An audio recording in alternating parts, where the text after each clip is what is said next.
सांगली जिल्ह्यातील शिराळा मतदारसंघामध्ये शरद पवारांची राष्ट्रवादी विरुद्ध भाजपा अशी कडी लढत झाली आणि या लढतीमध्ये या ठिकाणी शरद पवारांच्या राष्ट्रवादीच्या उमेदवाराचं पारडं जड झालेले दिसतंय।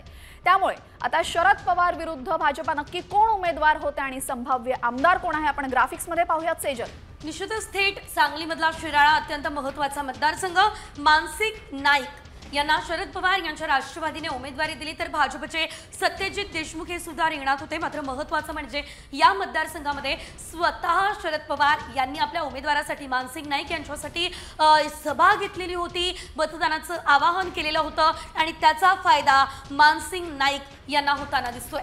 नक्कीच शरद पवार यांच्या सभेचा फायदा आणि एकूणच शरद पवारांच्या राष्ट्रवादीच्या कार्यकर्त्यांचा पाठबळ याचा फायदा कुठेतरी मानसिंग नाईक यांना होणार असल्याचं संभाव्य चित्र आपण बघतोय।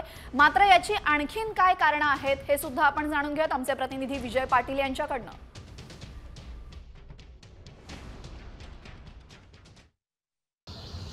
नक्कीच शिराळा मतदारसंघ हा राष्ट्रवादीचा असल्यामुळे राष्ट्रवादीचे विद्यमान आमदार मानसिंगराव नाईक हे गेल्या अनेक वर्षापासून या ठिकाणी आमदार म्हणून निवडून येत आहेत। त्यांनी अनेक विकास कामे केलेले आहेत, त्यांच्या अनेक संस्था या ठिकाणी चांगल्यारीत्या ते पार पाडत आहेत। शिवाय DCC बँकेचे ते अध्यक्षसुद्धा मानसिंगराव नाईक आहेत आणि अनेक निधी तालुक्यामध्ये या ठिकाणी मानसिंगराव नाईक यांनी आणलेला आहे।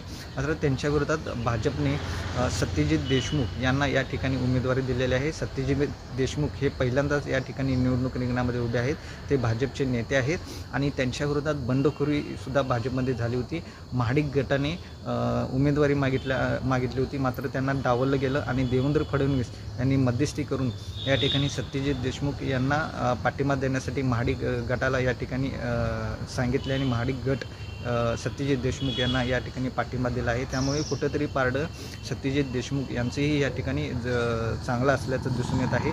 मात्र मानसिंगराव नाईक यांचं काम पाहता शिराळा मतदारसंघामध्ये मानसिंगराव यांचंच पारडं या ठिकाणी जड दिसून येत आहे। त्यामुळे मानसिंगराव नाईक हेच निवडून येतील असं या ठिकाणी एकंदरीत चित्र पाहावयास मिळत आहे।